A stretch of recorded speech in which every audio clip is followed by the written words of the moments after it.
हो जाती है या शुरू होगी। अब चले वापस चलते हैं जी, बताइए मुझे मदी, व्हाट इज प्रोडक्टिव एफिशिएंसी?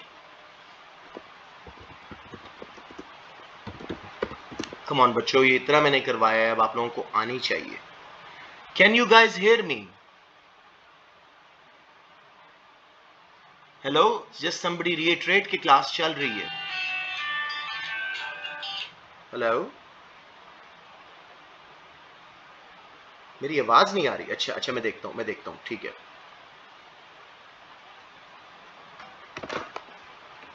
किसी ने बच्चे ने बताया कि मेरी आवाज नहीं आ रही।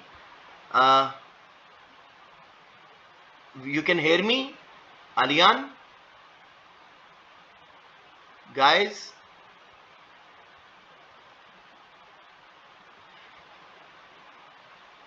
Can I hear you? I cannot hear you, but can you hear me? Just type. You can hear me, Madi? I'm audible. बस ठीक है, फिर मैं खुद ही करवाता हूँ। सॉरी, ठीक है। मुझे वही लगा कि क्लास एकदम से चुप क्यों हो गई है। Productive efficiency is producing at the least cost, कम से कम इनपुट मैक्सिमम आउटपुट।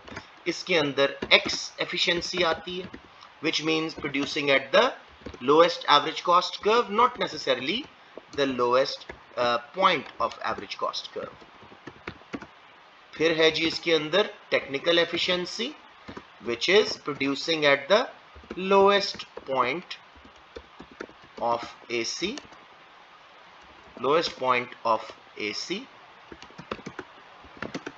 basically जहां पे MC is equal to AC, marginal cost average cost को लोएस्ट पॉइंट पे कट कर रहे हैं। इनफ, पीपीसी का हर पॉइंट भी लोएस्ट कॉस्ट है।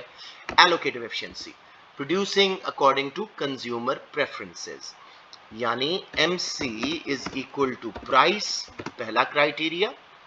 दूसरा criteria, marginal social cost is equal to marginal social benefit. Enough, diagrams इनके बना दो, मैं जल्दी से बना देता हूं। एक्स एफिशिएंसी क्या होती है मेरे बच्चों? ये मैं एक्स का बना रहा हूं, लेबल ध्यान से, cost, output, 3 average cost curves लगाएं। Sorry, average cost 1, long run नहीं लिखना, एवरेज कॉस्ट 2, एवरेज कॉस्ट 3। तो एवरेज कॉस्ट 3 के हर पॉइंट पे, लोएस्ट पे भी और बाकी सब पे भी, ए बी सी सब पे प्रोडक्टिव एफिशिएंसी है। फिर technical efficiency, cost, output, AC लगाएं और एमसी को उसके लोएस्ट पॉइंट से गुजारें। By the way, long run average cost का हर पॉइंट प्रोडक्टिव एफिशिएंसी होता है, पीपीसी का हर पॉइंट प्रोडक्टिव एफिशिएंसी होता है, just to remind you. Allocative के लिए हम वही डिमांड सप्लाई वाला डायग्राम बनाएंगे जो लास्ट क्लास में बनाया था। Demand, supply, equilibrium, price, quantity.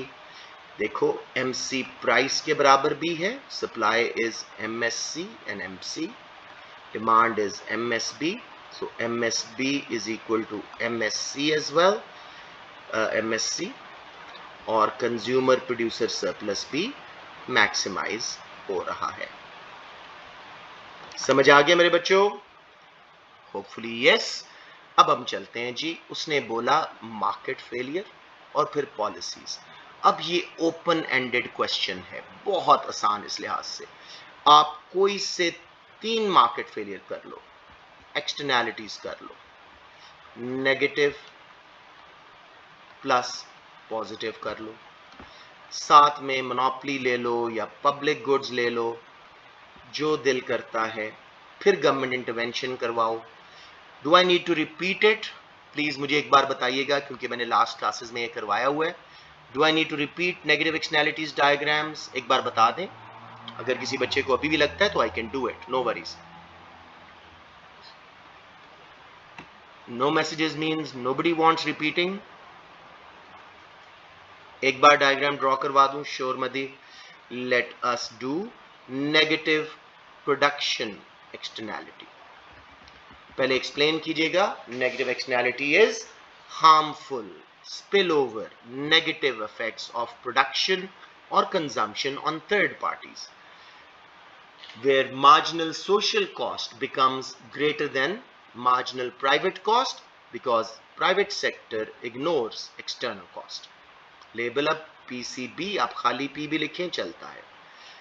Demand curve को सोशल बेनिफिट का लेबल दें, हम इस वक्त एक्सटर्नल बेनिफिट्स को इग्नोर कर रहे हैं। Supply curve private sector external cost consider नहीं करता तो वो प्राइवेट कॉस्ट है।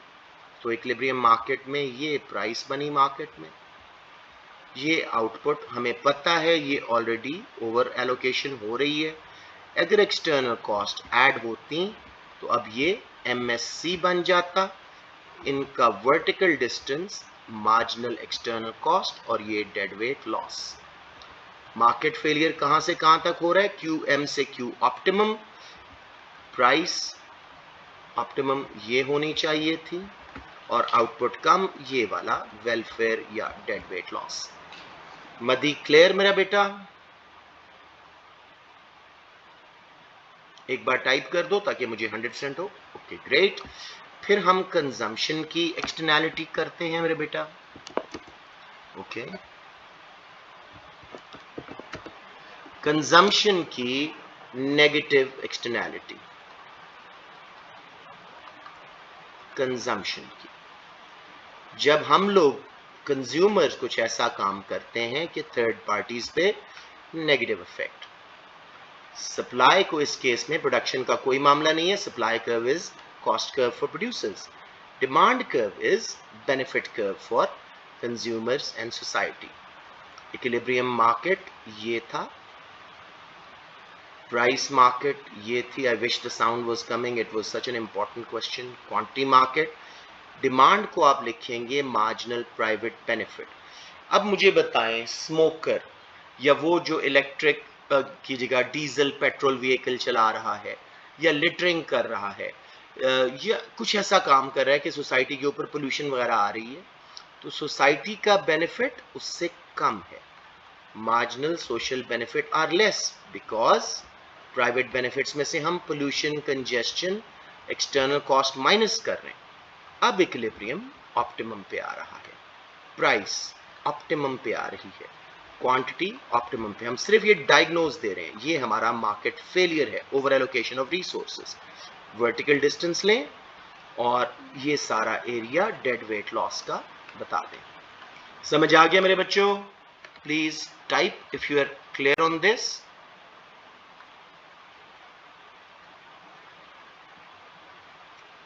Okay clear.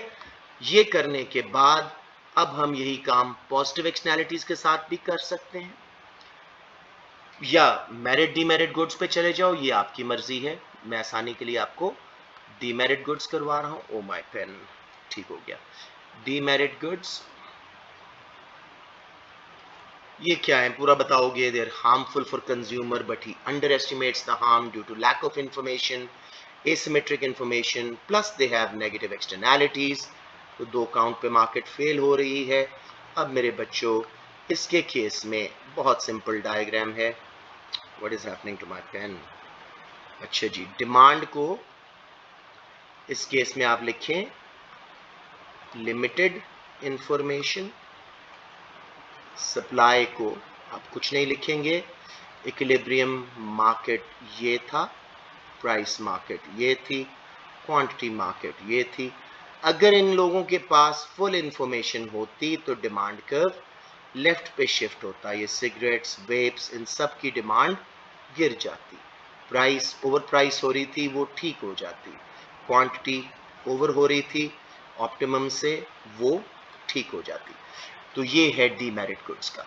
फिर इसी तरह मेरिट के केस में आप बस बाहर शिफ्ट कर दोगे, प्राइवेट बेनिफिट कम है, एक्सटर्नल बेनिफिट मिलाते हैं तो सोशल बेनिफिट ज्यादा, सॉरी प्राइवेट बेनिफिट नहीं, यहाँ पे आपने डी करना था, लिमिटेड इंफॉर्मेशन और फिर फुल इंफॉर्मेशन। नेक्स्ट क्लासेस में मैं आपको एक्सटर्नैलिटीज का भी बाकी करवा दूंगा। अब मेरे बेटे दो पॉलिसीज वो कह रहे हैं हम 3 करते हैं, इनडायरेक्ट टैक्सेस, सब्सिडीज और इसके अलावा नज थ्योरी यानी इंफॉर्मेशन प्रोविजन, ठीक है। और इनडायरेक्ट टैक्सेस का हम क्या बताएंगे, आप दोबारा डायग्राम ड्रॉ कर सकते हैं। सप्लाई कर्व को लेफ्ट पे शिफ्ट करें और बताएं कितना टैक्स लगाना है, equal to marginal external cost, ताकि हम ऑप्टिमम लेवल पे आ जाएं। उससे प्राइस बढ़ेगी, क्वांटिटी डिमांडेड कम होगी, डेड वेट लॉस कम होगा, गवर्नमेंट को रेवेन्यू आएगा जिसको वो मेरिट गुड्स वगैरह प्रोवाइड करने में इस्तेमाल कर सकती है या क्लीन अप ऑफ एनवायरनमेंट में लगा सकती है। सब्सिडीज हम किसको देंगे, पॉजिटिव एक्सटर्नैलिटीज पे या मेरिट गुड्स पे, सॉरी इसके इनडायरेक्ट टैक्सेस के नुकसान। MEC कैलकुलेट करना ऑलमोस्ट इम्पॉसिबल है, there is no market price for pollution, congestion, noise. Secondly, indirect taxes inflation cause करते हैं। थर्डली, रिग्रेसिव इन नेचर होते हैं। टाइम लगता है before indirect taxes take effect. Same subsidies के जी कॉस्ट कम, कितनी सब्सिडी देनी है, MEB के बराबर, मार्जिन एक्सटर्नल बेनिफिट के बराबर, उससे कॉस्ट कम, प्राइस कम, डिमांड क्वांटिटी डिमांडेड ज़्यादा, मार्केट फेलियर दूर। लेकिन सब्सिडी की कॉस्ट है, अपॉर्चुनिटी कॉस्ट है। MEB ढूंढना बहुत मुश्किल काम है, गवर्नमेंट ओवर या अंडर सब्सिडाइज करती है। लास्टली जी, सब्सिडीज जो हैं वो इनएफिशिएंट करते हैं बिजनेसेस को, लॉन्ग रन में जाके इफेक्ट आता है। सेम चीज फिर नज थ्योरी, इंफॉर्मेशन प्रोवाइड करे government about wrong kind of production, about consumption of demerit goods, social media, TV, electric news, सारा कुछ। उससे करंट डिमांड तो गिरेगी, फ्यूचर डिमांड ज्यादा गिरेगी, तो हम ऑप्टिमम के पास आ जाएंगे। लॉन्ग रन में लोगों का बिहेवियर ठीक हो जाएगा इन चीजों की तरफ। लेकिन कॉस्ट है, अपॉर्चुनिटी कॉस्ट है, इनफेक्टिव कैंपेन्स हो सकती हैं, डेंजर अपील की वजह से लोग कंज्यूम किए जाएंगे। क्लियर ऑन दैट मेरे बच्चों? Please type once that you're clear. Okay, let's now look at the mark scheme and end our class. Time वैसे भी खत्म हो रहा है, तो let us see. Market failure exists in all economies. Diagrams के through market failure के लिए दो policies बताएं. Identification and explanation of market failure, पूरा elaborate regarding this question may relate to allocative inefficiency, productive inefficiency or information failure. Market failure can be explained by defining allocative efficiency, linking this to the requirement of allocate resources, MC is equal to price या AR, MSC is equal to MSB, consistent with the outcome that achieves allocative efficiency. Productive efficiency may occur when the firm is not producing, inefficiency may occur firm is not producing at the minimum average cost. आप efficiency भी बताओ, same चीज है।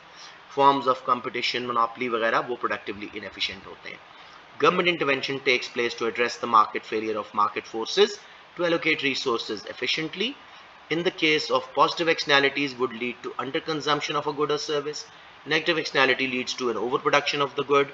Wide range of government interventions, indirect taxes, use of advertising, direct provision of goods and services, price restrictions, quantity direction, हम कोई तीन कर सकते हैं। A clearly labeled accurate diagram can be used to show the impact of positive या negative कोई एक externality on the level of output and the welfare change will be identified. Dead weight loss diagram could show the market equilibrium point which does not take into account the existence of market failure and may compare this with the efficient level of output. हम optimum इसीलिए लिखते हैं कि वो efficient होती है when the market failure is taken into account. Diagram may be amended or redrawn to show the impact of chosen policy, taxes या subsidies से कैसे market failure दूर होगा. Evaluation, government might introduce subsidy, indirect tax to encourage consumption, discourage consumption, producers to change behavior. However, it is difficult to measure MEC and MEB. Precise value of tax गलत हो जाती है या subsidy गलत हो जाती है. Subsidies are costly. Government can use that money for other purposes. Opportunity cost. Government को वैल्यू जजमेंट करनी पड़ती है कि मैं कितना MEB के हिसाब से सब्सिडी दूं। इनडायरेक्ट टैक्सेस मार्केट फेलियर को कर सकते हैं, लेकिन प्राइस और आउटपुट पे इफेक्ट आने में टाइम लगता है। इनइलास्टिक डिमांड हो, कामयाब नहीं होते, रिग्रेसिव हैं, इन्फ्लेशनरी हैं, एडवर्टीजमेंट भी कॉस्टली है, टाइम लगता है इफेक्ट होने में, शायद परसुएसिवली डिज़ाइन ना हो। डायरेक्ट प्रोविजन अगर गवर्नमेंट कर रही है, गवर्नमेंट वैसे ही इनएफिशिएंटली चीज़ें बनाती है। So conclusion, it is possible to show the government intervention can reduce the level of inefficiency caused by existence of positive externalities, but it is not clear whether the net effect of government intervention will always be positive. Some types of intervention will be more effective than others depending on the nature of good service under consideration. ये तो याद कर लें, हर में यही होता है. This is your 20 mark question. अब मैं क्लास बंद कर रहा हूं, मुझे बताएं कोई क्वेश्चन बिफोर दैट.